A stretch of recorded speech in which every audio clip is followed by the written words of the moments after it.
The nanny was hired to take care of the millionaire's 7-year-old daughter. But as she walked into the room, she froze. The portrait on the wall was of her, still a baby, in the arms of an unknown woman. The old bus rattled to a stop at the edge of town, its brakes sighing like a tired old man.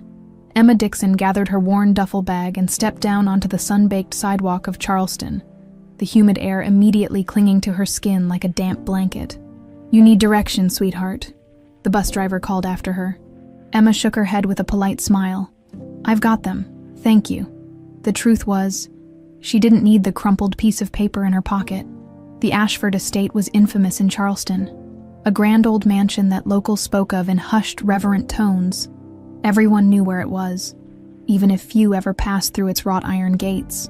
Squinting in the harsh sunlight, Emma pulled her phone from her pocket and checked the time. She had exactly 45 minutes to make it to the mansion. Her job interview had been conducted remotely, and Mr. Ashford's assistant had been clear. Punctuality was non-negotiable. She hailed a taxi and settled into the back seat, trying to steady her nerves. "Ashford Estate, please," she said, the words feeling strange on her tongue. The driver's eyes met hers in the rearview mirror. "You the new help. The new nanny," Emma corrected, smoothing her simple blue dress. It was the nicest one she owned, purchased specially for this occasion from a second-hand shop near the orphanage where she'd grown up. "Fancy place," the driver said, pulling away from the curb. "Not many get past those gates." Emma nodded, but said nothing more. She'd learned long ago that silence often served her better than words. The taxi wound through Charleston's historic streets, gradually leaving behind the bustle of downtown for the quieter, tree-lined avenues where old money lived behind tall hedges and elaborate security systems. When they finally pulled up to the massive iron gates of the Ashford estate, Emma felt a strange flutter in her chest. It wasn't just nerves, it was something deeper, an inexplicable sense that she was exactly where she was meant to be. "Good luck," the driver said as she paid the fare. His tone suggested she'd need it. The gates opened silently after she pressed the intercom button and stated her name. Emma stepped onto the long, winding driveway, gravel crunching beneath her practical shoes. The mansion loomed ahead, a stunning example of antebellum architecture, with imposing white columns and wraparound porches. It was both magnificent and intimidating, like something out of a Gothic novel. As Emma approached the front steps, the massive door swung open. An elderly woman with a stern face and impeccably styled silver hair stood in the doorway. Her uniform was crisp and professional, but it was her eyes that caught Emma's attention, sharp and assessing. But with a flash of something like recognition that was gone so quickly, Emma thought she might have imagined it. "Miss Dixon, I presume," the woman said, her voice carrying the soft lilt of a southern accent tempered by years of formal service. "I'm Nancy Williams, the head housekeeper." "Yes, that's me. It's nice to meet you, Mrs. Williams." "Just Nancy will do." She stepped aside. "Come in. You're right on time." The foyer was breathtaking. Marble floors, a sweeping staircase, and a crystal chandelier that cast prismatic rainbows across the walls, but there was a stillness to the air, as if the house were holding its breath. "Beautiful," Emma murmured. "Yes, it is," Nancy agreed, though there was something in her tone that suggested the beauty came at a price. "Follow me. I'll show you to your room first, then introduce you to Mr. Ashford and Miss Ella." Emma followed Nancy up the grand staircase and down a corridor lined with portraits of stern-faced men and women, generations of Ashfords staring down with cold eyes. Her room was tucked away in the east wing, modest compared to the opulence of the rest of the house, but still more luxurious than anything she'd ever called her own. "You have your own bathroom there," Nancy said, gesturing to a door in the corner. "Meals are served in the kitchen for staff unless otherwise specified. Your duties will primarily involve caring for Miss Ella, but Mr. Ashford may occasionally request additional assistance." "I understand," Emma nodded, setting her bag on the neatly made bed. "When will I meet them?" "Now," came a deep voice from the doorway. Both women turned. Robert Ashford stood there, tall and imposing in a perfectly tailored suit, his dark hair showing the first hints of silver at the temples. His face was handsome but taut, as if he rarely smiled, and his eyes, a startling blue, seemed to look right through Emma. "Mr. Ashford," Nancy said, This is Miss Dixon, the new nanny." He stepped forward, extending his hand. "Emma, welcome to our home. I trust your journey was pleasant." His handshake was firm, his hand warm against hers. For a brief moment, something like confusion flickered across his face. "Have we met before?" he asked, his brow furrowing slightly. Emma shook her head. "No, sir. I don't believe so." He seemed about to say something more, but was interrupted by the patter of small feet in the hallway. A little girl appeared beside him, half hiding behind his leg. She had the same striking blue eyes as her father, but where his were guarded, hers were filled with a quiet sadness that seemed too heavy for a child. "This is my daughter, Ella," Robert said, gently guiding the girl forward. "Ella, this is Miss Dixon. She's going to be taking care of you from now on." Emma knelt down to the child's level. "Hello, Ella. You can call me Emma if you'd like." Ella studied her with solemn eyes before whispering, "You have pretty hair." Emma smiled. "Thank you, so do you." Robert checked his watch. "I have a conference call in 5 minutes. Nancy will show you the rest of the house and explain Ella's schedule." He looked down at his daughter. "Be good for Miss Dixon." After he left, Nancy continued the tour. The mansion was even larger than it appeared from outside, with numerous rooms that seemed untouched for years. Throughout it all, Ella followed silently, watching Emma with curious eyes. The tour ended in the main drawing room, a grand space with floor-to-ceiling windows overlooking the manicured gardens. It was here that Emma's world tilted on its axis. Above the ornate marble fireplace hung a large oil portrait. In it, a young woman with chestnut hair and warm brown eyes, the same shade as Emma's, cradled an infant in her arms. The baby was looking up at the woman with an expression of pure love, tiny fingers reaching up to touch her face. Emma felt the blood drain from her face. The baby in the portrait had her eyes, her distinctive eyebrow shape, even the small dimple in her right cheek. "Miss Dixon, are you all right?" Nancy was watching her intently. "That portrait," Emma managed to say, her voice barely above a whisper. "Who is that?" A shadow crossed Nancy's face. "Just an old family painting, nothing important." But it was important. Emma knew it with a certainty that resonated in her very bones. That baby in the portrait was her, and the woman holding her, the woman she'd never seen before in her life, had to be her mother at that moment. Standing in the grand drawing room of the Ashford mansion, Emma knew she had stumbled upon the first piece of a puzzle she hadn't even known existed, a puzzle that might finally answer the question that had haunted her entire life. Where did she come from? Emma barely slept that night. Every time she closed her eyes, she saw the portrait, the woman's gentle smile, the baby's familiar eyes, her eyes. It was impossible, yet somehow she knew it was true. Dawn was breaking when she finally gave up on sleep. She dressed quietly and made her way downstairs, remembering Nancy's instructions about the staff schedule. The kitchen would be coming alive soon. But for now, the mansion was eerily quiet. The portrait called to her. Emma slipped into the main drawing room, half expecting to find someone there to stop her. But the room was empty. Morning light streamed through the tall windows, illuminating the portrait in a soft golden glow. Up close, the details were even more striking. The woman, her mother, looked young, perhaps in her early 20s. Her eyes held a mixture of joy and something deeper, almost like sorrow or fear. The baby was about 6 months old, with a wispy dusting of dark hair and eyes that seemed too aware for an infant. "It's a beautiful piece, isn't it?" Emma jumped at the sound of Robert Ashford's voice. He stood in the doorway, already dressed in a tailored suit. Despite the early hour, there were shadows under his eyes that suggested he, too, had passed a sleepless night. "I'm sorry," Emma stammered. "I didn't mean to." He waved away her apology. "No need to apologize. Art is meant to be appreciated." He approached, stopping beside her to gaze up at the portrait. "I painted it myself, actually." Emma couldn't hide her surprise. "You're an artist." A shadow of pain crossed his face. "Not professionally. It's just a hobby." He cleared his throat. "You seem particularly drawn to this one." "It's just, there's something about it," Emma said carefully. "The emotion in it is so raw." Robert's eyes never left the portrait. "Yes, some paintings come from a place beyond technique.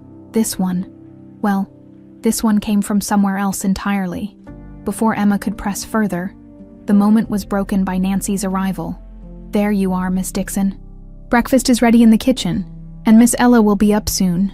She cast a meaningful glance between Emma and Robert. "Mr. Ashford, you have a call with Tokyo in 15 minutes. "Thank you, Nancy." He nodded to Emma. "I'll leave you to your duties." Throughout the morning, Emma struggled to focus on her new responsibilities. Ella was a quiet child, watching Emma with those solemn blue eyes as she explained the day's schedule. Breakfast, followed by lessons, which Emma would supervise. Then outdoor time if weather permitted. "Do you like stories?" Emma asked as they sat in the sunny breakfast nook, Ella picking delicately at her oatmeal. The little girl nodded. "Daddy tells me stories sometimes, about princesses who are brave. I like those kinds of stories too." Emma smiled. "Maybe we could read one today." Ella's face brightened momentarily before dimming again. "Grandma says I need to focus on my studies. Stories are for babies." The mention of Grandma sent a chill down Emma's spine. During the interview process, no one had mentioned Robert's mother still being in the picture. "Is your grandmother here at the house?" Emma asked casually. Ella nodded, pushing her oatmeal around. "She stays in the West Wing. She doesn't come out much because she gets tired, but she watches everything." After breakfast, Emma guided Ella through her morning lessons. The girl was bright but subdued, as if afraid to show too much enthusiasm. By lunchtime, Emma had earned a few small smiles, which felt like victories. "Miss Ella needs her rest after lunch," Nancy informed Emma when they brought the dishes to the kitchen. "It's your free hour. You might want to familiarize yourself with the house." Emma recognized the suggestion for what it was. An opportunity. "That sounds like a good idea. Is there anywhere I should avoid?" "The West Wing is private," Nancy said, her eyes meeting Emma's meaningfully. "And Mr. Ashford's study is strictly off limits unless you're invited." Once Ella was settled for her rest, Emma began a careful exploration of the mansion's first floor. She avoided the West Wing entirely, focusing instead on the public rooms of the house. In the library, she found herself drawn to a section of local history books. If the woman in the portrait was connected to the Ashfords, perhaps there would be some mention of her. Emma was so absorbed in scanning the shelves that she didn't hear the approaching footsteps until it was too late. "The new nanny, I presume." The voice was like ice wrapped in silk. Emma turned to find herself face to face with an elderly woman in a wheelchair. Despite her age and apparent frailty, there was nothing weak about Madame Agnes Ashford. Her spine was ramrod straight, her silver hair perfectly coiffed, and her eyes, the same piercing blue as Robert's and Ella's, were sharp with intelligence and something that made Emma's skin crawl. "Yes, ma'am. I'm Emma Dixon." She extended her hand, which Agnes ignored. "My son has peculiar taste in staff. First that governess with her airs and graces, and now you." Agnes's gaze traveled over Emma with cold assessment. "You look familiar. Have we met?" "No, ma'am. This is my first time in Charleston." Agnes's eyes narrowed slightly. Well, Miss Dixon, I hope you understand the position you've been hired for. My granddaughter requires structure and discipline, not coddling. The previous nanny failed to grasp this simple concept. I'll do my best to meet your expectations, Mrs. Ashford." "Madame Ashford," the old woman corrected. "You may go now. I'm sure you have duties to attend to." Emma managed a respectful nod before escaping the library, her heart pounding. There had been something in Agnes's eyes, a flash of recognition followed quickly by suspicion, that left Emma deeply unsettled. Later that afternoon, while Ella was engrossed in drawing, Emma noticed a stack of papers on a side table that hadn't been there before. Glancing over, she saw they were financial records. Old ones, yellowed with age, they appeared to have been misplaced, perhaps brought out for review and then forgotten. Emma shouldn't look, she knew that. But as she moved to return the papers to what she assumed was Robert's study, a name caught her eye. Megan, a payment dated 25 years ago. To M. Sullivan, monthly stipend, followed by a final, much larger payment labeled only MS, problem resolved. The same day as the final payment, there was a notation in different handwriting, angrier, sharper strokes, no loose ends. Emma's hands trembled as she quickly returned the papers to the exact position she'd found them. 25 years ago, the woman in the portrait looked to be named Megan. The timing matched Emma's age. It couldn't be coincidence. That night, after tucking Ella into bed with a story, despite Madame Ashford's apparent disapproval of such things, Emma returned to her room to find a folded note slipped under her door. In careful handwriting, it read, "Not everything is as it appears. Be careful what you ask, and who you ask it of. Some secrets are dangerous." It was unsigned, but Emma knew instinctively it was from Nancy. As she prepared for bed, Emma caught sight of her reflection in the mirror. For the first time, she wasn't seeing just herself. She was seeing echoes of the woman in the portrait. Her mother, and somehow Emma knew, the Ashford family was at the center of why she had grown up alone. The next few days settled into an uneasy routine. Emma devoted herself to Ella, discovering that beneath the child's quiet exterior lay a bright, curious mind starved for attention. Robert remained polite, but distant, burying himself in work and rarely joining them. Except for the occasional dinner, Madame Agnes watched from the shadows, her piercing eyes following Emma's every move when their paths crossed. And Nancy observed everything, her face revealing nothing. On Wednesday afternoon, Emma took Ella to the gardens for her outdoor time. The summer heat pressed down like a physical weight, but under the shade of ancient oak trees draped in Spanish moss, they found relief. Emma had brought a book of fairy tales, ignoring Madame Agnes's directive about frivolous stories. "Miss Emma," Ella asked, plucking at the grass beside their picnic blanket, "did you have a mommy when you were little like me?" The question caught Emma off guard. "No, sweetheart. I grew up in an orphanage." "What's an orphanage?" "It's a place for children who don't have parents to take care of them." Ella's brow furrowed. "But everyone has parents." "Yes, but sometimes parents can't take care of their children, for different reasons. Like my mommy," Ella said matter-of-factly. "Daddy says she had to go to heaven when I was a baby." Emma nodded, choosing her words carefully. "That's right, and your daddy loves you very much." "Daddy's sad a lot," Ella observed, twisting a blade of grass between her small fingers. "Grandma says it's because he thinks about bad things too much." Before Emma could respond, a movement caught her attention. A soccer ball was rolling across the perfectly manicured lawn, heading straight for the ornamental pond. "Oh no!" Ella jumped up. Racing after the ball, what happened next seemed to unfold in slow motion. Ella reached the ball just as it teetered on the edge of the pond. As she lunged for it, her foot slipped on the damp stone border, and she pitched forward toward the water. Emma was already running. She reached Ella just in time. Grabbing the back of her dress and pulling her back from the edge, they both tumbled onto the grass, Ella landing safely on top of Emma.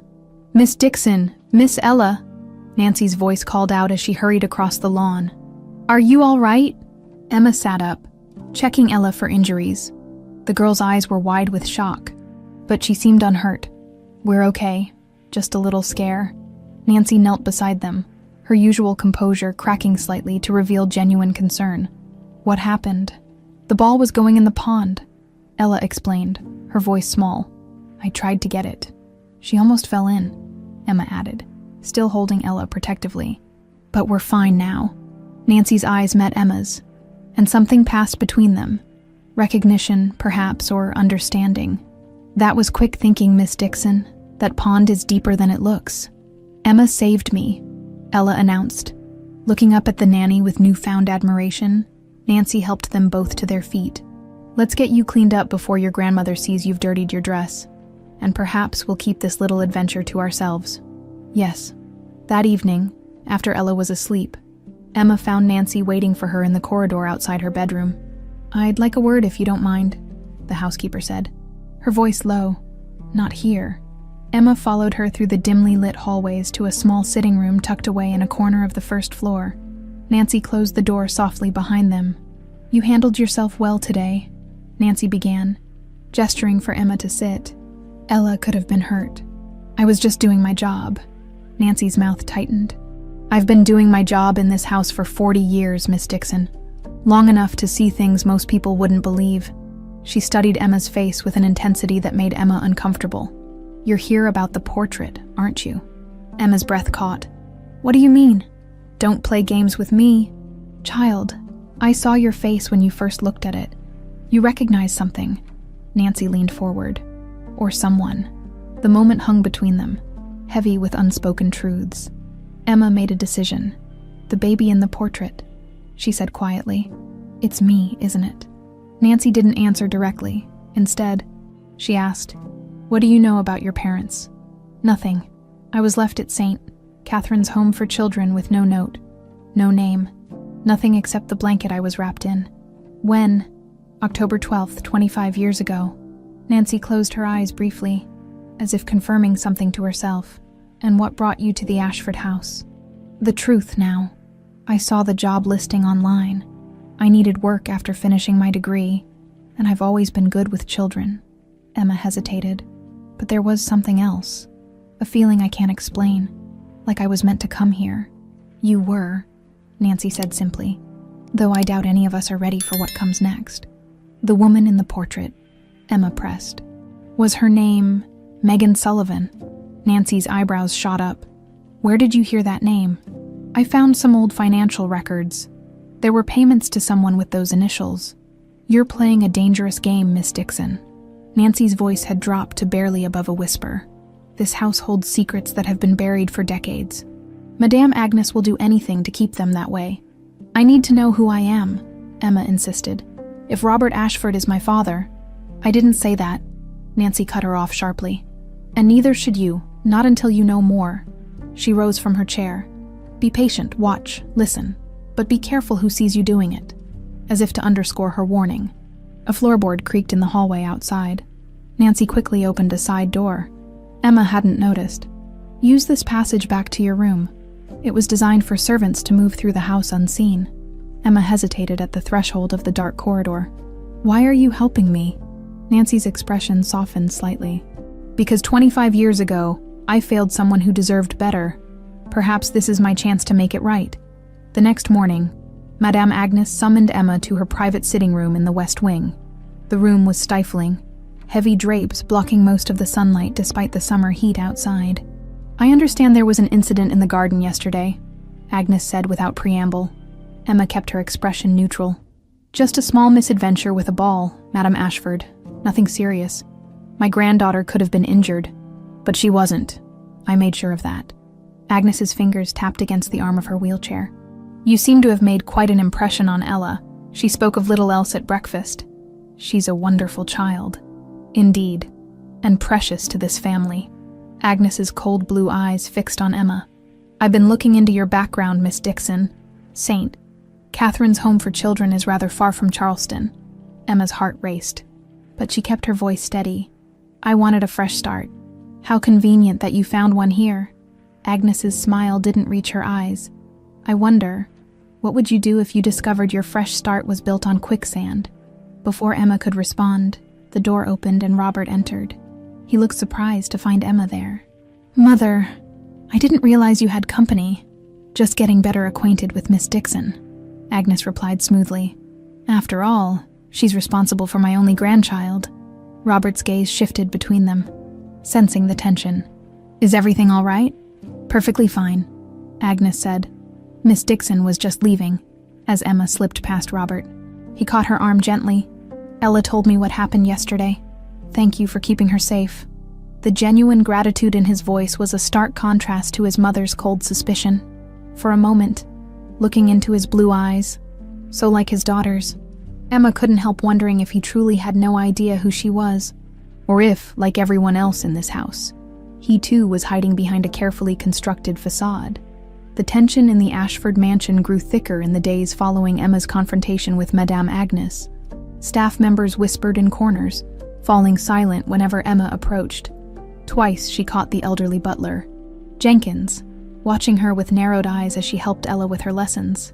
"The servants are acting weird," Ella observed one afternoon while they practiced piano. Her small fingers stumbled over the keys of the grand piano in the music room. "How so?"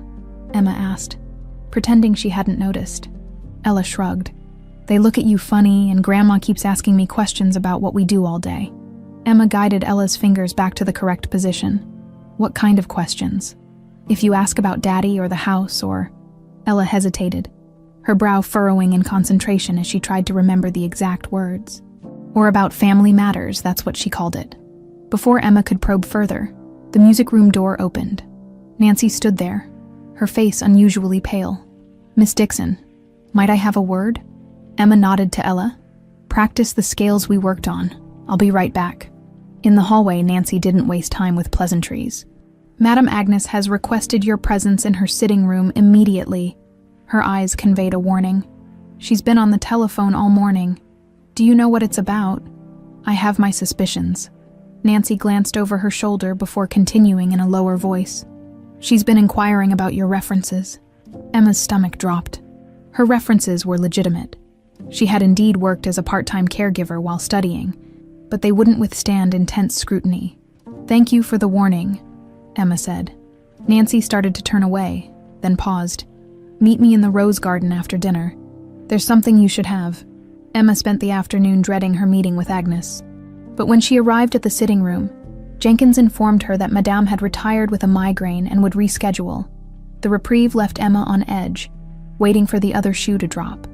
At dinner, Robert joined them for the first time that week. He seemed distracted, barely touching his food as Ella chattered about her day. Occasionally, Emma caught him watching her with a puzzled expression, as if trying to solve a riddle. "Ella tells me you've been reading her fairy tales," he said suddenly. Emma tensed, remembering Agnes's disapproval of frivolous stories. "Yes, alongside her regular studies, she has a wonderful imagination." To her surprise, Robert smiled, a rare, genuine smile that transformed his serious face. Her mother loved fairy tales too, used to say they contained more truth than most history books.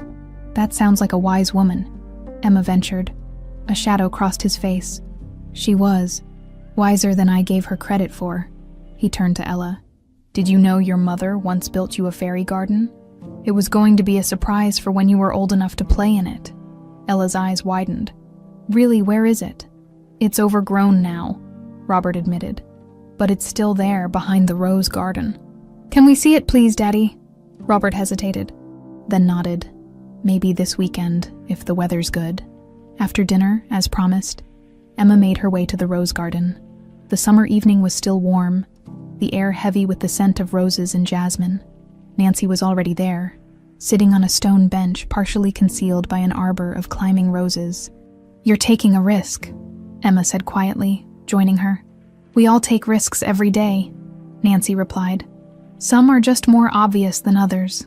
She reached into her pocket and withdrew a small package wrapped in cloth. "I was dismissed today." "What?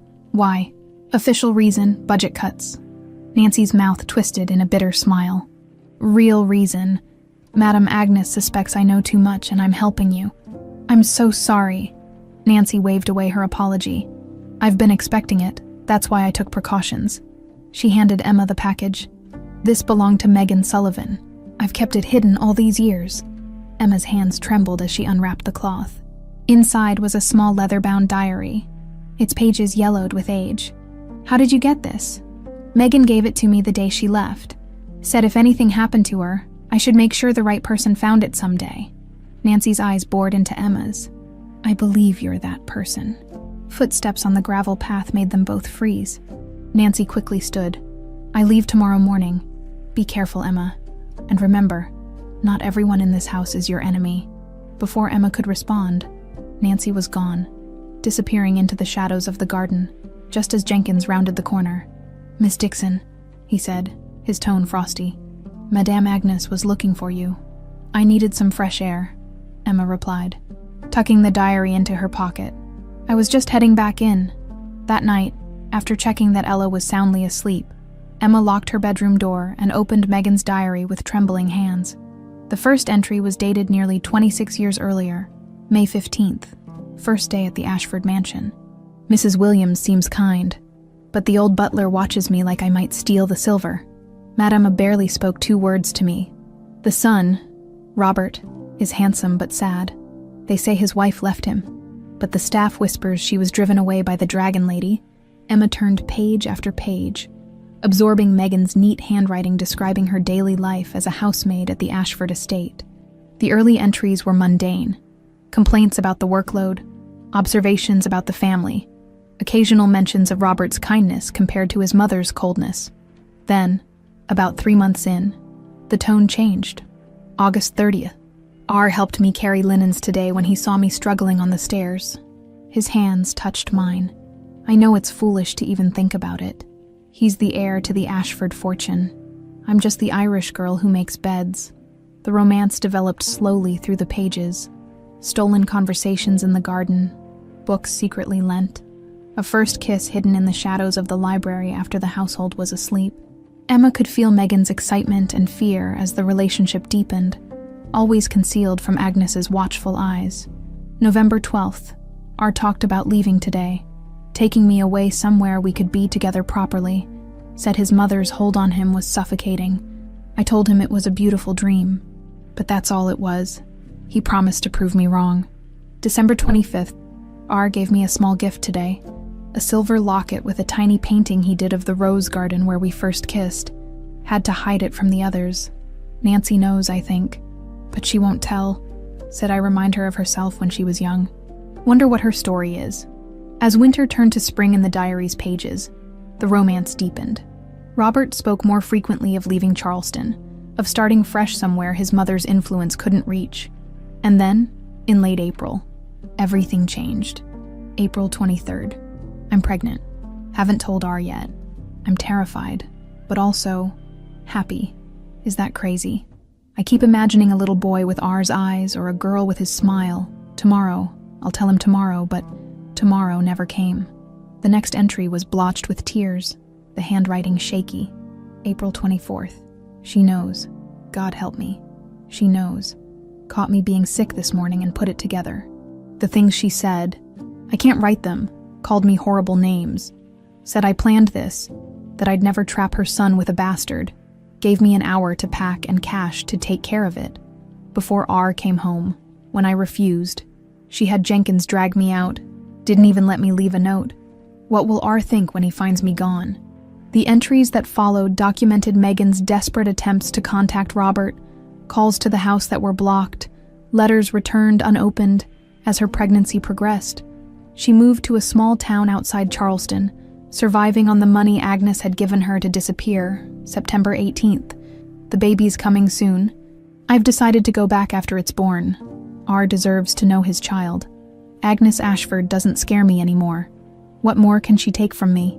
The final entry was dated October 10th, 25 years ago. My beautiful daughter was born yesterday. She has her father's chin in my eyes. I'm naming her Emma.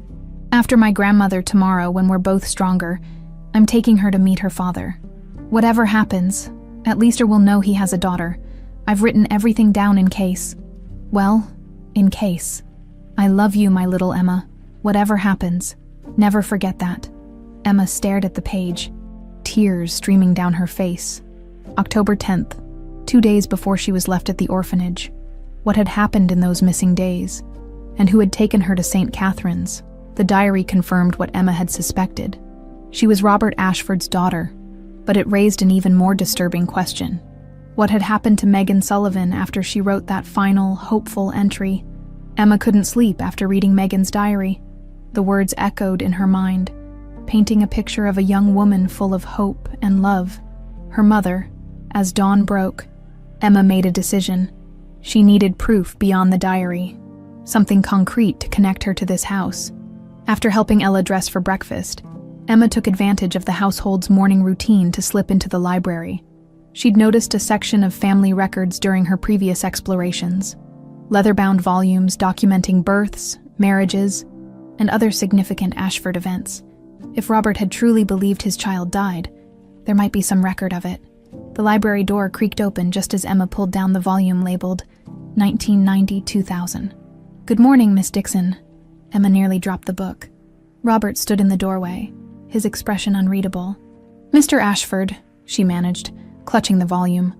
I was just looking for some local history for Ella's lessons. He stepped into the room, closing the door behind him. Interesting choice.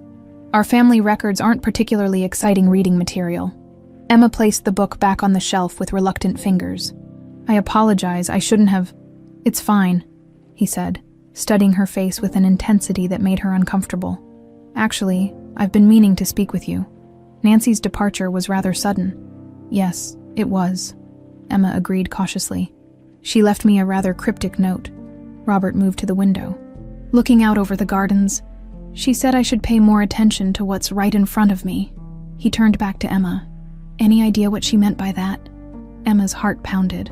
Was this the moment to reveal everything? But Nancy's warning echoed in her mind. Be careful who you trust. Perhaps she meant Ella, Emma suggested. She's growing up so quickly. Robert nodded slowly, though his eyes suggested he wasn't entirely convinced. Perhaps. He checked his watch. I have meetings all morning, but I wondered if you and Ella might join me for lunch in the garden today. There's a place I'd like to show her. The fairy garden I mentioned. She'd love that, Emma said, genuinely pleased for Ella's sake.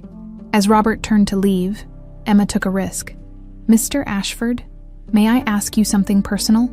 He paused, hand on the doorknob. You may ask. The woman in the portrait, the one in the drawing room. Who was she? A heavy silence filled the library. For a moment, Emma thought he might refuse to answer. Someone I loved very much, he finally said, his voice tight with emotion. Someone I failed.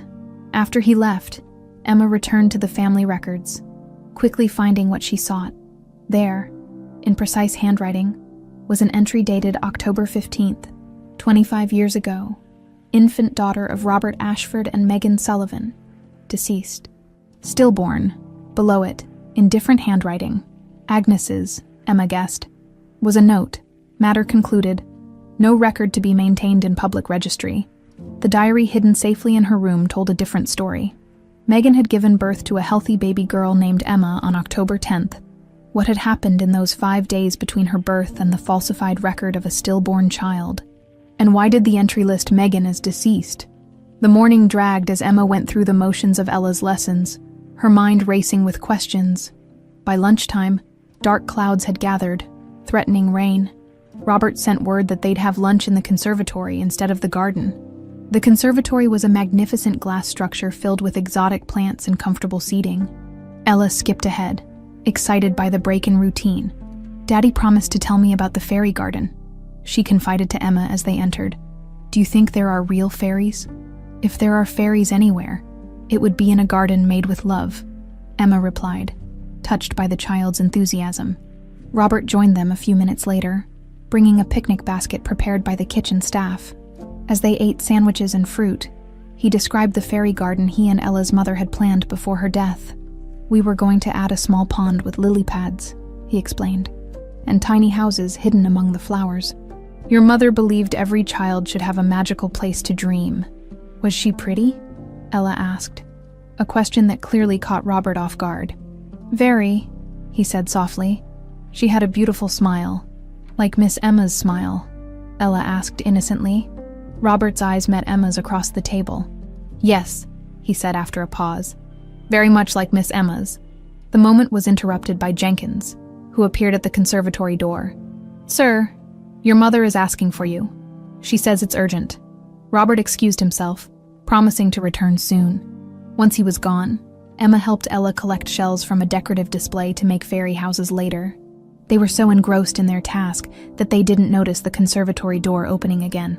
What a charming domestic scene. Madame Agnes sat in her wheelchair, Jenkins standing behind her like a sentinel.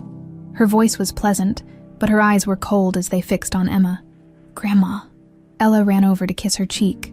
We're making fairy houses. How lovely, Agnes said, though her tone suggested otherwise. Jenkins, would you take Ella to the kitchen for some ice cream? I'd like a word with Miss Dixon. Once they were alone, Agnes wheeled herself closer to Emma. Nancy Williams was dismissed for overstepping her boundaries. I hope you're not making the same mistake. Emma met her gaze steadily. I'm just doing my job. Are you? Agnes withdrew an envelope from her lap. I've been making inquiries about you, Miss Dixon. Specifically, about your time at St. Catherine's. Emma's mouth went dry. What about it? It's interesting. The timing of your arrival there, October 12th, 25 years ago, just 2 days after a certain, unfortunate incident connected to this family. Agnes tapped the envelope against her knee. Quite a coincidence. I don't know what you're talking about, Emma said, fighting to keep her voice steady. Agnes smiled thinly. No, then perhaps you can explain why you have the same distinctive birthmark on your left shoulder that my son described on his stillborn daughter. Emma couldn't hide her shock. She did indeed have a small, crescent-shaped birthmark on her shoulder. one she'd never mentioned to anyone at the mansion. "Oh, yes," Agnes continued, clearly enjoying Emma's discomfort. "Robert insisted on seeing the baby before they took her away, quite distressed about the whole thing, kept talking about a crescent moon birthmark, just like her mother's. The baby didn't die, did she?" Emma asked quietly, finally laying her cards on the table. "As far as this family is concerned, she did." Agnes's voice was like ice. "And that's how it will remain. Robert deserves to know the truth. My son has suffered enough. He's finally moving forward after losing that woman. I won't have you destroying his life and this family's reputation with wild claims." Agnes leaned forward. "You will resign your position, effective immediately. I've prepared a generous severance package, enough for you to establish yourself comfortably far from Charleston." Emma stared at the envelope Agnes held out.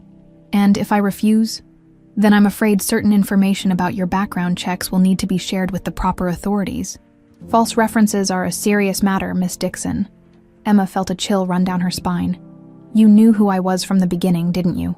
That's why you hired me." "I suspected," Agnes admitted. "The resemblance is unfortunate. I needed to confirm before taking action." "What happened to Megan Sullivan?" Agnes's face hardened. "She died in childbirth, as the records clearly show." "I don't believe you. Believe what you want. The truth is whatever history records it to be." Agnes placed the envelope on the table. "You have until tomorrow morning to pack your things and leave. If you attempt to speak to my son before then, you'll regret it." After Agnes left, Emma remained in the conservatory, the envelope untouched on the table. Rain had started to fall, drumming against the glass ceiling like a warning. Outside, lightning flashed, illuminating the grounds for a brief moment. In that flash, Emma spotted a figure standing in the rain. Staring at the conservatory, it was Jenkins, his tall frame unmistakable even at a distance. He wasn't moving toward the house, just watching, like a sentinel, or like someone making sure she didn't do anything foolish. Emma made her decision. Agnes had confirmed what the diary suggested. Emma was indeed Robert's daughter, and the truth had been deliberately concealed, but there were still missing pieces to the puzzle, crucial details about what had really happened to Megan Sullivan. If Emma left now, she might never know the full story. Worse, Robert and Ella would continue living in Agnes's web of lies. No, Emma wouldn't run. Not yet. Not without the truth. Emma spent the night in a state of restless vigilance, expecting Agnes to send Jenkins to force her departure at any moment. She packed her few belongings but left Megan's diary hidden in a loose section of baseboard she'd discovered behind her dresser, if she was removed from the mansion.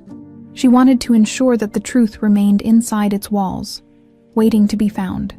By morning, when no one had come for her, Emma began to wonder if Agnes was playing some kind of psychological game. The house felt unusually quiet as she made her way to Ella's room for their morning routine. "Miss Emma?" Ella greeted her with unusual excitement. "Daddy's taking us on a picnic today. A real one. Not in the conservatory."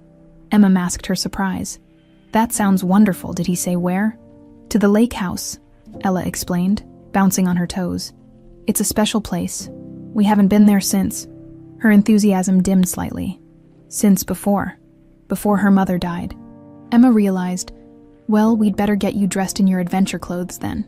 As they prepared for the outing, Emma kept waiting for Agnes to appear and put a stop to it, but the matriarch was nowhere to be seen. Even Jenkins seemed scarce, which only heightened Emma's unease. Robert was waiting for them in the front hall, dressed more casually than Emma had ever seen him, in khakis and a light blue button-down with the sleeves rolled up. "Good morning," he greeted them, helping Ella with her sweater. "I hope you don't mind the last-minute outing, Miss Dixon. The weather's perfect, and I thought we could all use some fresh air." "Not at all," Emma replied. Studying his face, there was something different about him today, a lightness, as if he'd shed some invisible burden. The lake house turned out to be a charming cottage about 30 minutes from the main estate, situated on the edge of a small private lake surrounded by ancient cypress trees draped with Spanish moss. It was beautiful, but isolated, accessible only by a narrow dirt road that wound through dense woods. "It's been in our family for generations," Robert explained as he unlocked the door. "Originally a hunting lodge, though we've modernized it over the years." Inside, the cottage was cozy and rustic, with comfortable furniture and large windows overlooking the water. While Robert unpacked the picnic supplies, Ella pulled Emma outside to show her the dock and the small rowboat tied alongside it. "Daddy used to take me out in the boat when I was little," she said, her face solemn. "Before Grandma said it wasn't safe, they spent a peaceful morning by the lake." Robert seemed more relaxed away from the mansion, laughing at Ella's antics and even joining in when she wanted to hunt for frogs along the shoreline. Emma found herself watching him, searching for glimpses of herself in his features. They shared the same cleft in their chin, she realized, and the same habit of furrowing their brow when concentrating. After lunch, Ella's energy finally waned, and she fell asleep on the porch swing, lulled by the gentle rocking and the warm afternoon air. "She always crashes hard after excitement," Robert said fondly, covering her with a light blanket. He gestured toward the lake. "Would you like to walk down to the dock? The view is spectacular this time of day." Emma hesitated only briefly before nodding. This might be her only chance to speak with him away from Agnes's watchful eyes. They walked in silence until they reached the end of the wooden dock. The lake stretched before them, its surface a perfect mirror of the blue sky and surrounding trees. "My father brought me here when I was a boy," Robert said, gazing across the water. "Said a man needs a place where he can hear himself think."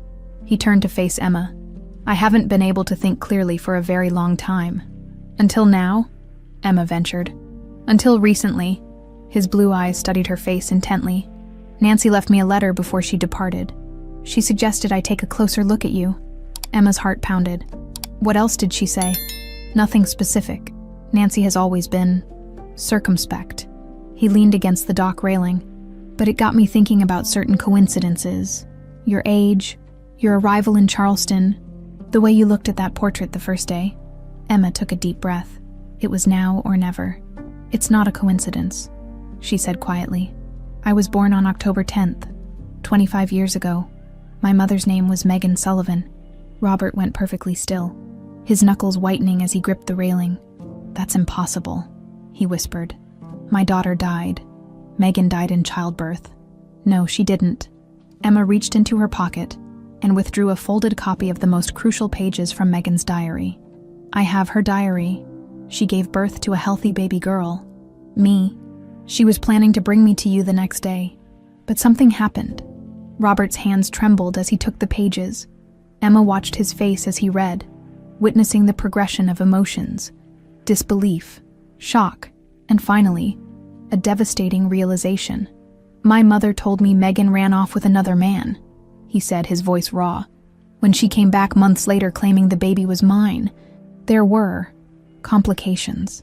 The baby was stillborn. Megan didn't survive the delivery." He looked up, his eyes haunted. "I never questioned it. I was too destroyed to question anything." "Your mother lied," Emma said gently.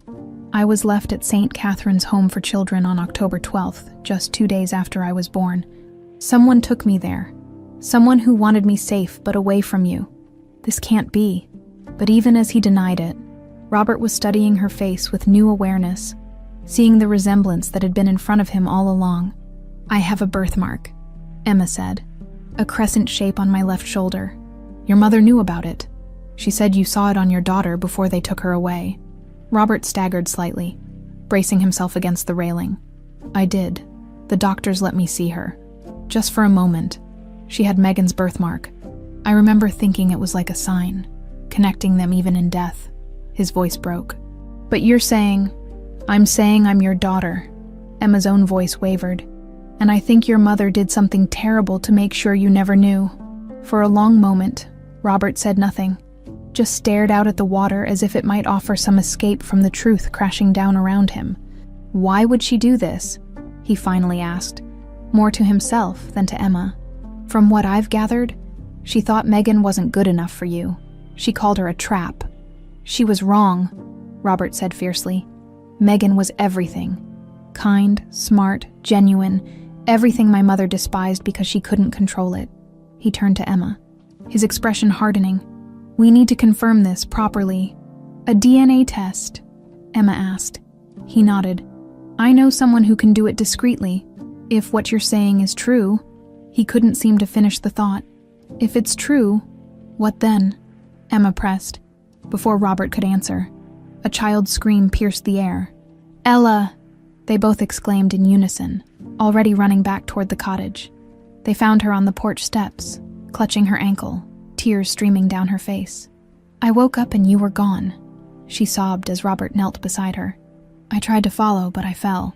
"It's okay, sweetheart," Robert soothed, examining her ankle. "Just a sprain, I think. Let's get some ice on it." As they tended to Ella's injury, the moment of revelation between them was temporarily set aside, but Emma could feel Robert watching her as she helped comfort Ella, seeing her not just as his daughter's nanny now, but as something much more complicated. The drive back to the mansion was quiet, Ella dozing in the back seat with her ankle propped up on a pillow.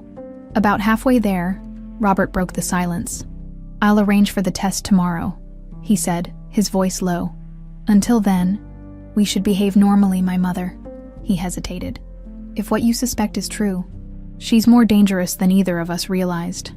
Emma nodded, thinking of the cold calculation in Agnes's eyes when she'd confronted her in the conservatory. "She told me to leave by morning, threatened to expose some supposed issues with my references if I didn't." Robert's jaw tightened. Of course she did. He glanced in the rearview mirror at his sleeping daughter. "Don't worry about that. I'll handle my mother." As they approached the mansion, Emma could see a figure in one of the upper windows. Agnes, watching their return with an expressionless face. "Remember?" Robert murmured as he helped Ella from the car. "Nothing has changed until we know for certain." But everything had changed. Emma could feel it in the way Robert looked at her now, with a mixture of wonder and trepidation, and in the way her own heart both expanded and constricted at the possibility that she had finally found her father. The question that remained was what Agnes Ashford would do when she discovered her carefully constructed house of lies was about to collapse. The mansion felt different that evening, charged with an electric tension that seemed to hum in the very walls. Emma helped put Ella to bed, reading an extra long story to soothe the girl's disappointment about her sprained ankle. "Will you stay until I fall asleep?" Ella asked, her small hand clutching Emma's. "Of course," Emma promised, smoothing the child's hair as she watched Ella drift off. Emma was struck by the realization that this little girl might be her half-sister. The thought filled her with both wonder and fierce protectiveness. When she finally slipped out of Ella's room, Emma found Jenkins waiting in the hallway, his tall frame silhouetted against the dim corridor lighting. "Madam Ashford requests your presence in the West Wing," he said, his voice devoid of emotion. At this hour, Emma checked her watch. It was nearly 10 o'clock. Madam does not concern herself with conventional schedules. Jenkins gestured for her to follow. "This way, please." As they walked through the darkened house, Emma's mind raced. Had Agnes somehow discovered what happened at the lake house? Had she been watching them, or did she have Robert's phone tapped? Nothing seemed too extreme for a woman who had apparently orchestrated the separation of a father from his child for 25 years. Agnes's private sitting room was dimly lit by a single lamp, casting long shadows across the antique furniture. The elderly woman sat in her wheelchair by the window, gazing out at the night. "You're still here," Agnes said without turning around. "I believe I made myself clear yesterday. I thought we should discuss this further," Emma replied, forcing herself to remain calm. "Running away isn't my style." Agnes turned her wheelchair slowly to face Emma, her blue eyes icy. "No, I suppose it isn't. You're stubborn like your mother." The direct acknowledgement surprised Emma. "So you admit it, that I'm Megan's daughter. And Robert's," Agnes added with distaste. "The resemblance is unfortunate. I should have seen it immediately. Why did you hire me? You must have suspected who I was from my application." Agnes smiled thinly. "Keep your friends close and your enemies closer, my dear. I needed to know what you knew, what your intentions were when Nancy began helping you. I realized the situation required management. You call separating a father from his child for 25 years management?" Emma couldn't keep the anger from her voice. "I call protecting my family's legacy management," Agnes snapped. "That Irish girl was nobody, a housemaid with delusions of grandeur. She seduced my son, tried to trap him with a pregnancy.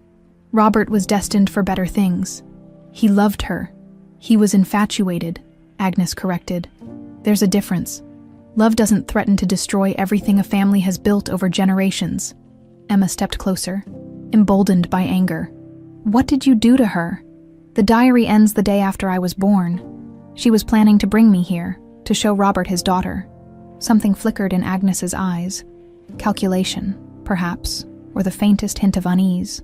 As I told you before, she died in childbirth. Tragic, but not uncommon. I don't believe you. Your belief is irrelevant. What matters is what can be proven. Agnes wheeled herself to a small writing desk and removed an envelope. The same one she had offered Emma before.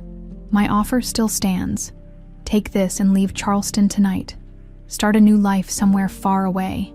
And if I refuse, if I tell Robert everything I know, then things will become very unpleasant.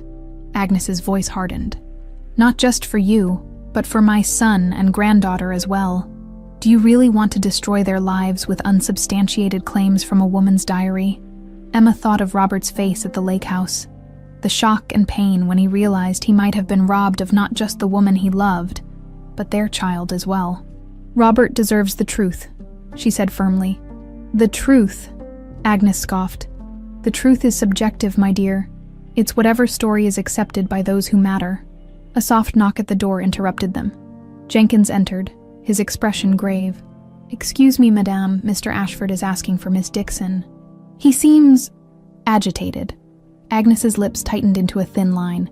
Tell him she'll be with him shortly. After Jenkins left, Agnes studied Emma with calculating eyes. What did you tell him at the lake house? Enough to make him question the story you've been telling for 25 years, Emma replied. I see. Agnes seemed to age before Emma's eyes, the weight of her scheme suddenly visible in the sagging of her shoulders. Go to him, then. But remember, some truths are better left buried, for everyone's sake. The threat lingered in the air as Emma left the West Wing. She found Robert in his study, pacing before a wall of family photographs. When he saw her, he closed the door behind her and checked that they were alone. I've arranged for the test, he said without preamble. A doctor I trust will come to the house tomorrow, ostensibly for Ella's ankle. He'll take samples from both of us. Emma nodded. Your mother knows something's happening. She just tried to bribe me to leave town tonight. I'm not surprised. Robert ran a hand through his hair, a gesture of frustration that Emma recognized from her own habits. She called me after we returned, asking pointed questions about our outing, said she was concerned about Ella. But I could hear it in her voice. She was fishing for information about you. What did you tell her? Nothing of consequence. He hesitated. Emma, there's something else you should know. I've been doing some digging of my own since we returned. I found some old financial records, large cash withdrawals around the time Megan supposedly died, followed by payments to someone with the initials J.M. Jenkins, Emma whispered, remembering the butler's watchful presence. Robert nodded grimly. Possibly he's been with the family forever, loyal to my mother above all else. He moved to his desk and unlocked a drawer, withdrawing a folder. There's more. After reading those diary pages, I started looking into what actually happened. According to the official record, Megan died at Charleston Memorial, but when I called a contact at the hospital archives, they had no record of any Megan Sullivan being admitted that October. A chill ran down Emma's spine. What does that mean? It means my mother lied about where Megan died, and if she lied about that, she could have lied about everything, Emma finished. The study door opened suddenly, causing them both to startle. Ella stood there in her pajamas, her face tear-streaked. I had a bad dream, she whimpered. Limping into the room on her injured ankle, Robert quickly tucked the folder back into his desk drawer and locked it. It's okay, sweetheart, he said, lifting her into his arms. It was just a dream. It was about Grandma, Ella whispered, burying her face in her father's shoulder. She was hurting Miss Emma.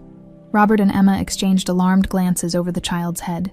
It was just a nightmare, Robert soothed, though his eyes remained troubled. No one's going to hurt Miss Emma. Promise?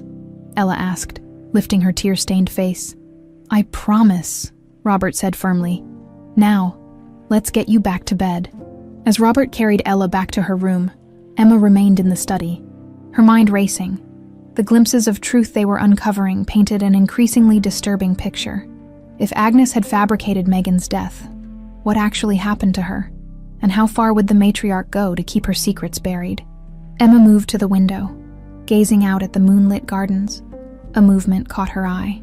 Jenkins, walking purposefully toward the garage, a phone pressed to his ear. Even from a distance, his posture suggested urgency. When Robert returned, Emma pointed out the window. "Your mother's watchdog is on the move." Robert's expression darkened as he watched Jenkins disappear into the garage. "This isn't good. Jenkins only handles sensitive matters for my mother. What do we do now?" Robert's jaw set with determination. "We move up our timeline. I'll call my doctor friend to come first thing in the morning." He turned to Emma, his eyes reflecting a mixture of hope and fear. "By tomorrow afternoon, we'll know the truth for certain. And then my mother will have a lot to answer for." As Emma returned to her room that night, she couldn't shake the feeling of being watched. The house that had seemed merely gothic and mysterious when she arrived now felt actively hostile, its shadows concealing secrets that had destroyed lives. She checked her hiding place. Megan's diary was still safely tucked behind the loose baseboard. Next to her bed, she placed the small bag she'd packed, ready to grab at a moment's notice. Whatever happened tomorrow, Emma knew one thing for certain. The truth was finally coming to light, and not even Agnes Ashford could stop it. Emma woke before dawn, startled by a sound she couldn't identify. She lay perfectly still, listening to the old house settle around her. The mansion had its own language of creaks and sighs, but this was different. A deliberate, careful movement somewhere down the hallway. She slipped out of bed and moved silently to her door, opening it just enough to peer into the darkened corridor. A tall figure was exiting Ella's room, pulling the door closed with practiced care. Jenkins. Emma's heart hammered against her ribs. What was the butler doing in Ella's room at this hour? She waited until he disappeared around the corner before slipping down the hallway in her bare feet. Ella's door opened silently under Emma's touch. Inside, the nightlight cast a gentle glow over the sleeping child, who appeared peaceful and undisturbed. Emma checked around the room, looking for anything out of place, but everything seemed normal. Still, an uneasy feeling persisted as she reluctantly returned to her own room. Sleep was impossible after that. Emma dressed and packed Megan's diary in her shoulder bag, unwilling to leave it behind even for a moment now. By the time the first rays of sunlight filtered through her curtains, she'd made her decision. She would stay close to Ella today, regardless of what else happened at breakfast. The tension in the dining room was palpable. Robert looked like he hadn't slept, dark circles shadowing his eyes.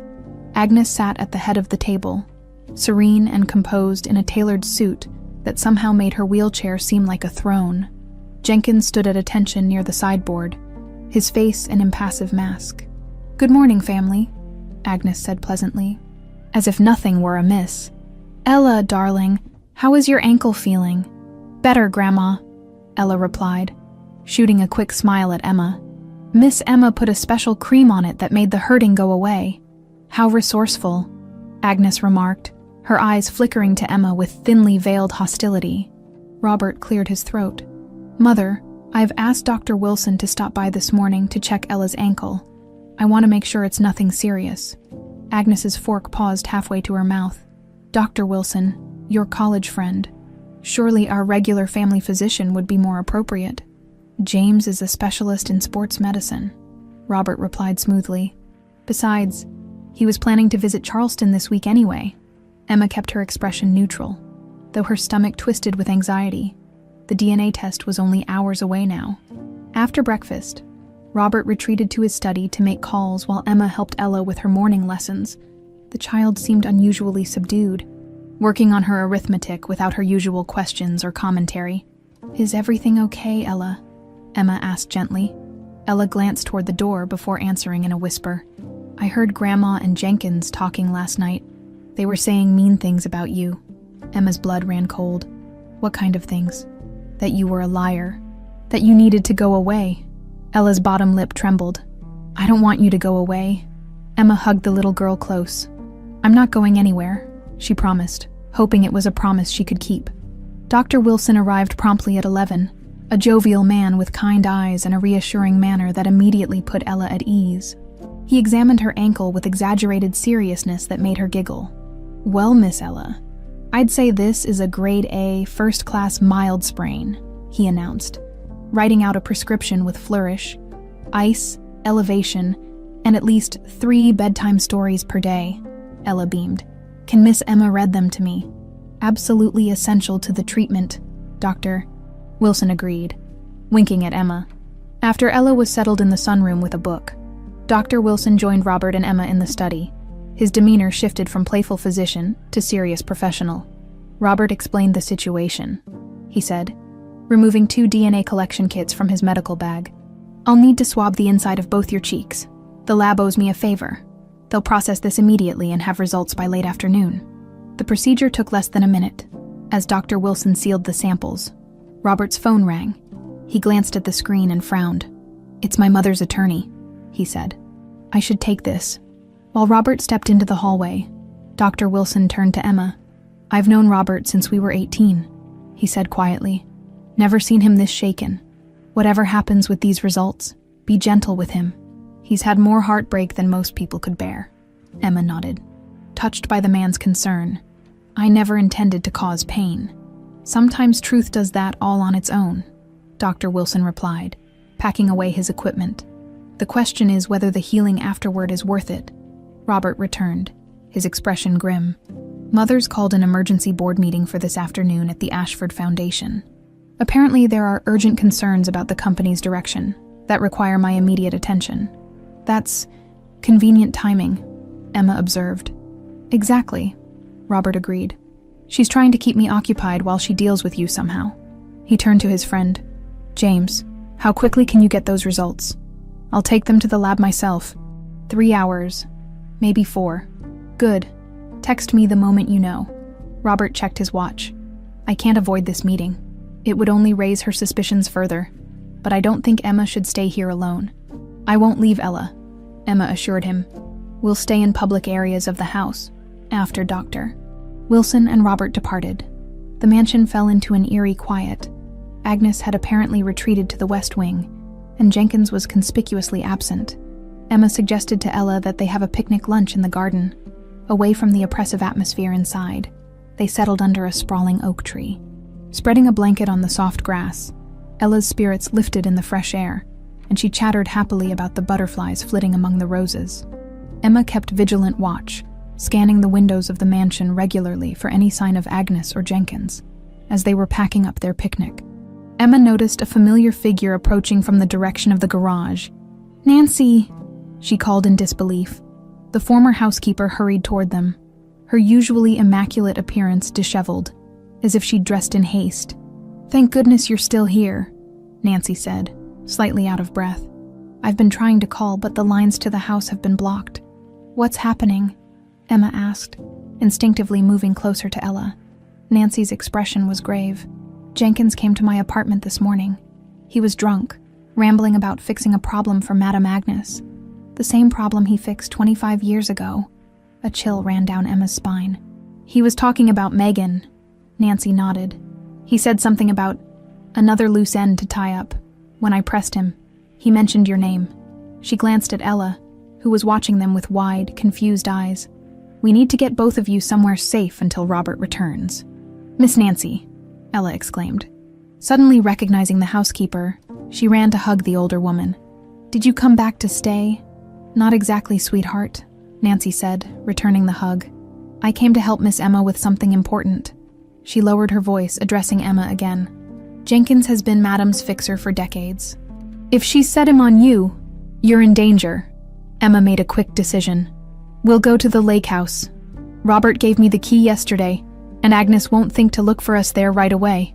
They moved quickly, gathering only essential items from the house. Emma left a note for Robert explaining where they'd gone, hiding it in the secret compartment of his desk that he'd shown her the previous evening. As they drove away from the mansion in Nancy's car, Emma felt a mixture of relief and trepidation. They were temporarily safe, but the truth about Megan's fate still eluded them. And somewhere in Charleston, a laboratory was processing the DNA that would either confirm or deny what Emma already felt in her heart. The lake house looked different in the harsh midday sun, less charming, more isolated, as Nancy helped Ella explore the small collection of board games in the living room cabinet. Emma's phone vibrated with a text message. It was from Robert, and contained only 3 words. Test confirms everything. Emma stared at the screen. emotions cascading through her in waves. After 25 years, she finally knew with certainty who she was. Robert Ashford was her father. She had a family, a real family, but the shadow of Agnes Ashford's deception still loomed over that family, and the mystery of what happened to Megan Sullivan remained unsolved.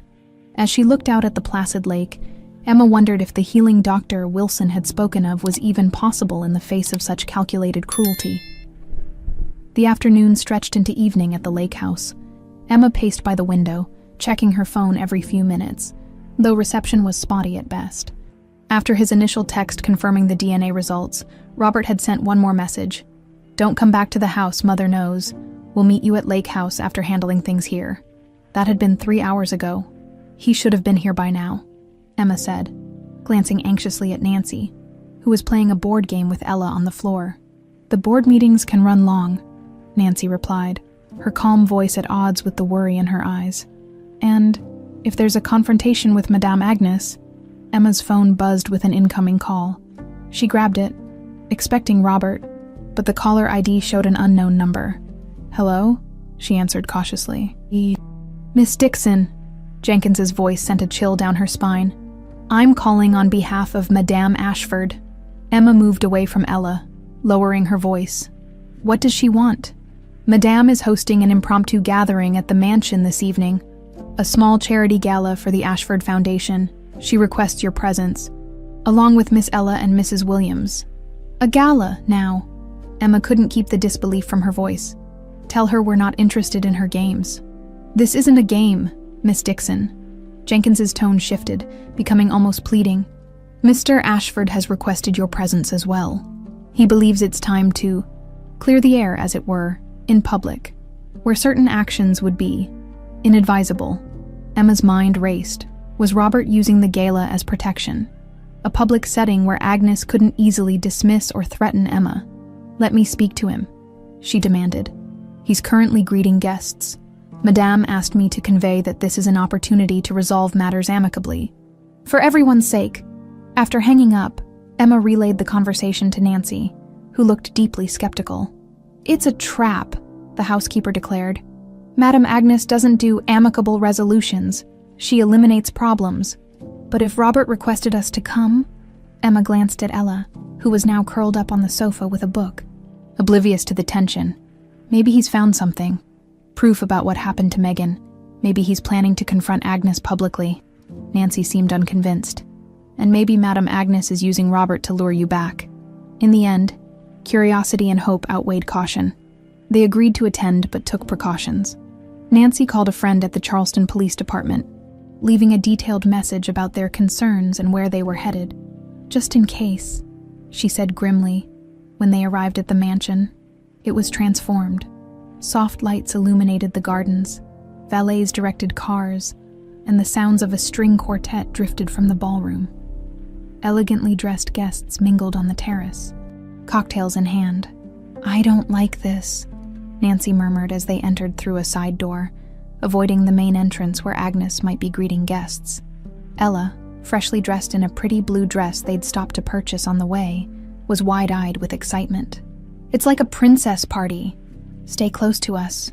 "Sweetie," Emma told her, scanning the crowded rooms for Robert. They found him in the library, deep in conversation with Dr. Wilson. When he saw them, relief washed over his face. "You came," he said, embracing Ella before turning to Emma. His eyes held a mixture of joy and apprehension. "I wasn't sure you would. Jenkins said you wanted us here," Emma replied, studying his face. "Was that true?" "Yes and no. Mother announced this gala suddenly, invited half of Charleston society, said it was to celebrate a new chapter for the Ashford family." His jaw tightened. "When I confronted her about the DNA results, she suggested we discuss it here. Tonight, said it was time the truth came out." "And you believed her?" Nancy asked incredulously. Robert shook his head. "Of course not. But I realized this might be our best opportunity, with witnesses everywhere. She can't simply dismiss you or threaten you, and I've taken additional precautions." He nodded toward a distinguished older man talking to a small group nearby. "Judge Harrison, an old family friend. I've already spoken to him privately about our suspicions, and He indicated a serious-looking woman by the fireplace. The district attorney. You're building an alliance, Emma realized. I'm making sure my mother can't bury the truth again, Robert corrected. James has the DNA results. We have Megan's diary, and I've found something else. Financial records showing payments to the county coroner's office around the time Megan supposedly died. A hush fell over the room as Agnes Ashford appeared in the doorway, resplendent in a midnight blue gown that complemented her wheelchair. Her silver hair was swept up elegantly, and diamonds glittered at her throat and ears. "Robert, darling, you're neglecting our guests," she chided, her gaze sliding over Emma and Nancy with cold assessment before settling on Ella with a warm smile. "Come give Grandma a kiss, precious." Ella moved forward, but Emma instinctively placed a hand on the child's shoulder. Holding her back slightly, Agnes's smile tightened almost imperceptibly. "Miss Dixon, so good of you to join us. And Nancy, what an unexpected surprise." "Mother," Robert said, his voice steady, "we need to talk." "Of course, dear, but first let's have a toast." She gestured to Jenkins, who appeared with a silver tray of champagne flutes. A special vintage to celebrate family, both old and new. Emma watched as Jenkins distributed the glasses. When he reached her, she noticed his hand trembling slightly, spilling a few drops on the tray. "Actually," Robert interjected, taking the glass intended for Emma, "I think we should use the special reserve I had brought up from the cellar. Jenkins, would you exchange these, please?" A flicker of something, alarm, crossed Agnes's face, before her composed mask returned. "Really, Robert, this champagne is perfectly adequate." "I insist," Robert said, locking eyes with his mother, "for such an important occasion," as Jenkins reluctantly took back the tray. Ella tugged at Emma's hand. "I'm thirsty," she whispered. "Let's get you some juice," Emma suggested, grateful for the excuse to step away from the tense standoff between Robert and Agnes. In the kitchen, away from prying eyes, Emma filled a glass with apple juice for Ella, as the little girl sipped. Emma noticed a strange odor coming from one of the sinks, sharp and chemical, like cleaning fluid, but stronger. "Miss Emma," Ella said suddenly, pointing to the pantry door. "Someone's in there." Emma turned just as the pantry door creaked open. Jenkins emerged, looking startled to find them there. "Miss Dixon, Miss Ella?" He straightened his uniform jacket nervously. "The festivities are in the ballroom. This area is off-limits to guests. We just needed a drink," Emma explained, eyeing him suspiciously. "What were you doing in the pantry?" "Inventory," he replied too quickly. "Madame Agnes is very particular about her supplies," as they left the kitchen. Emma glanced back to see Jenkins rinsing something in the sink, his movements hurried and furtive. In the ballroom, the evening was in full swing. Agnes held court near the grand piano, surrounded by Charleston's elite. Robert stood nearby, his posture tense despite his social smile, when he saw Emma and Ella return. He excused himself and made his way to them. "Everything all right?" he asked, his voice low. "I'm not sure," Emma replied, describing what she'd seen in the kitchen. Jenkins was acting strange, and there was a chemical smell. Robert's expression darkened. "Stay here with Nancy and Ella. Don't eat or drink anything unless I've checked it first." As he moved toward the kitchen, Agnes called out, "Robert, dear, where are you rushing off to? It's time for your speech." All eyes turned to Robert, who paused, clearly torn between investigating Jenkins's activities and maintaining the public facade. "Go," Emma whispered. "I'll watch Ella." Nancy leaned close as Robert reluctantly moved to the center of the room. "I don't like this one bit. Keep Ella close." Agnes's smile was triumphant as Robert began speaking about the Ashford Foundation's charitable work. Emma scanned the room, a sense of foreboding building in her chest. Jenkins had reappeared, standing at attention near the ballroom entrance, his eyes fixed on Emma with an intensity that made her skin crawl. As Robert concluded his speech to polite applause, Agnes wheeled herself to his side. "And now," she announced, "a toast to family and new beginnings." Jenkins appeared with a fresh tray of champagne. This time Agnes took 2 glasses herself, personally handing one to Emma. "To truth," she said, her blue eyes cold as ice despite her smile. Emma took the glass but didn't drink, watching as Agnes sipped from her own. The elderly woman's expression remained pleasant, revealing nothing. "Aren't you going to toast with us, Miss Dixon?" Agnes pressed, her voice carrying just enough to draw attention from nearby guests. Emma raised the glass to her lips, pretending to sip.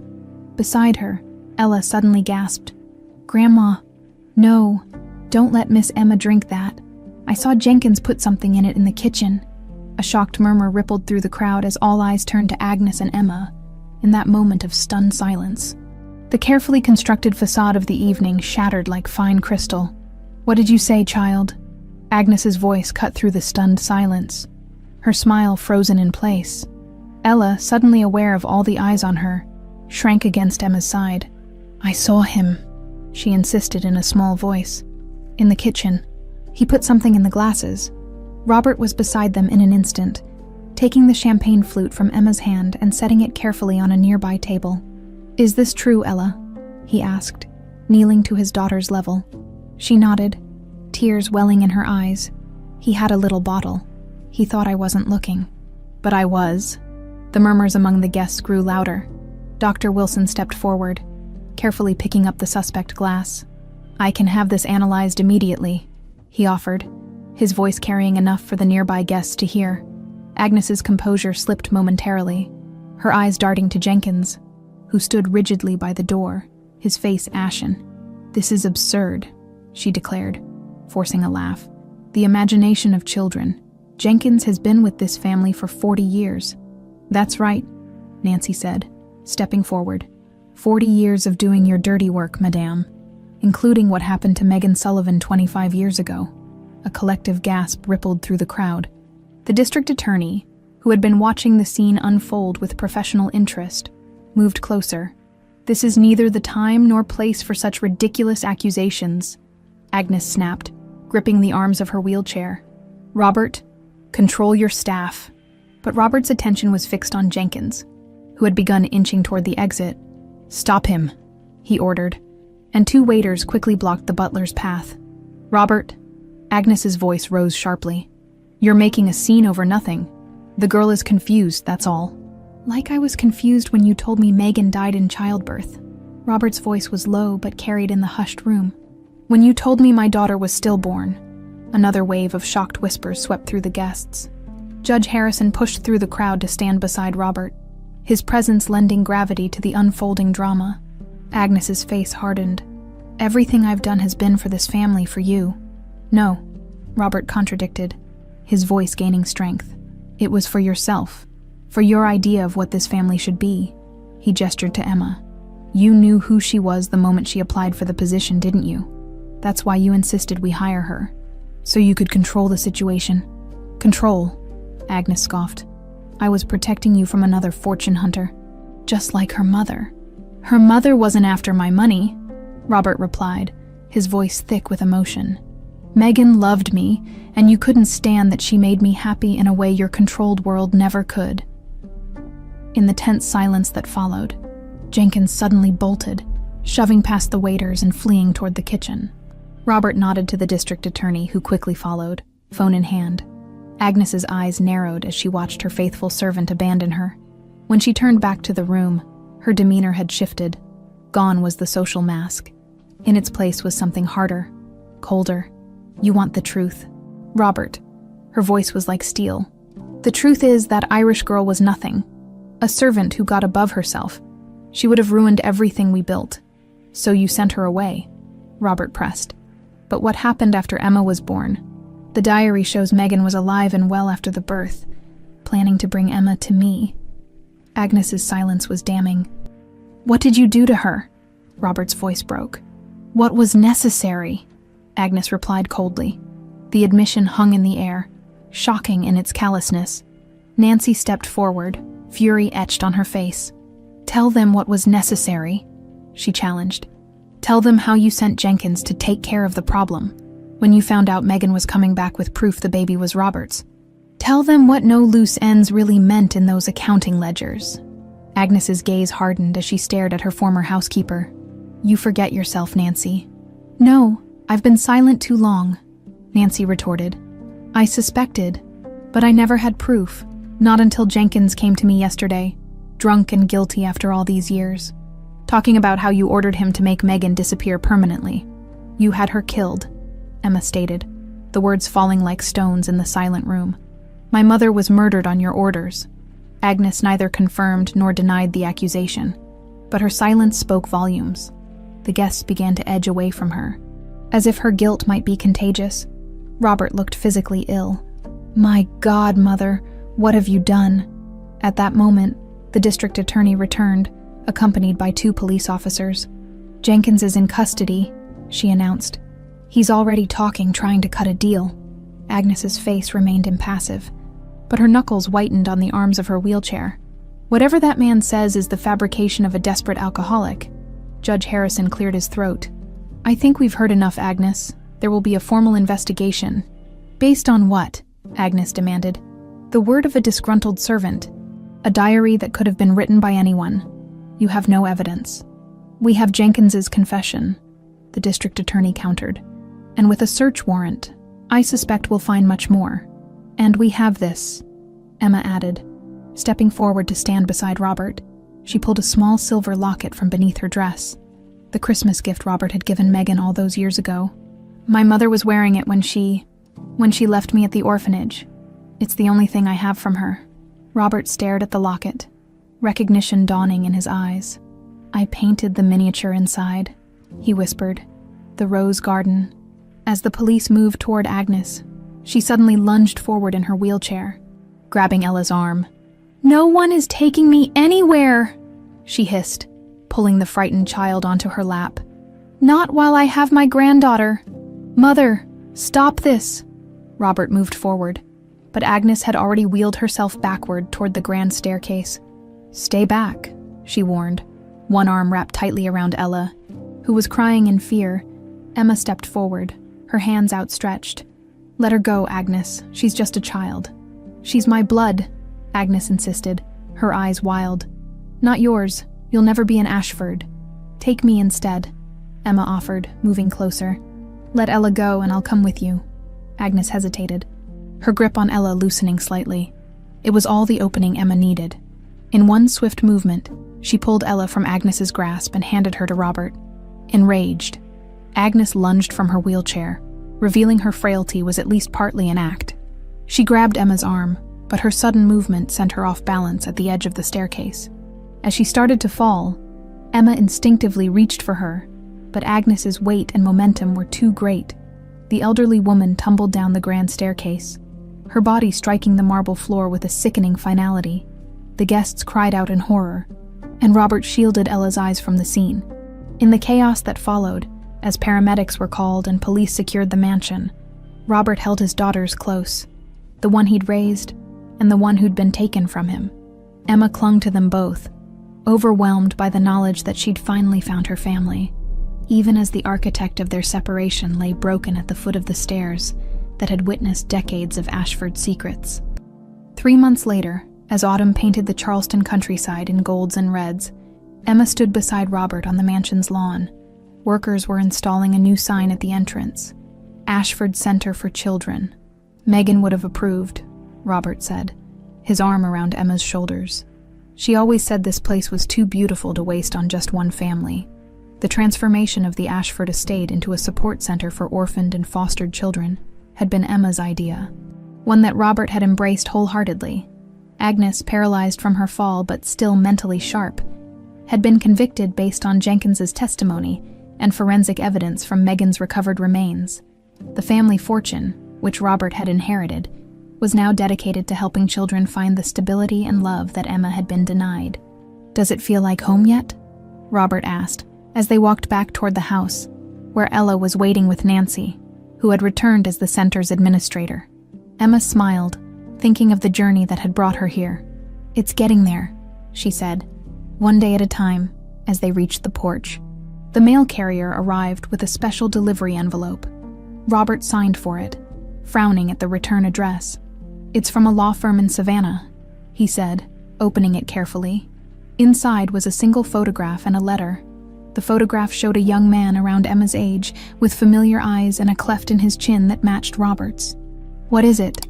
Emma asked, noting Robert's shocked expression. He handed her the letter, his hand trembling slightly. "It seems your mother had a secret even Agnes didn't know about," he said quietly. "Twins run in my family." Emma stared at the photograph of the young man, her brother, as the truth of their mother's final sacrifice took on new meaning. Megan had separated her twins, sending them to different orphanages to double their chances of escaping Agnes's reach. And now, 25 years later, the circle was finally complete. The truth, buried for so long beneath layers of deception, had found its way to the light.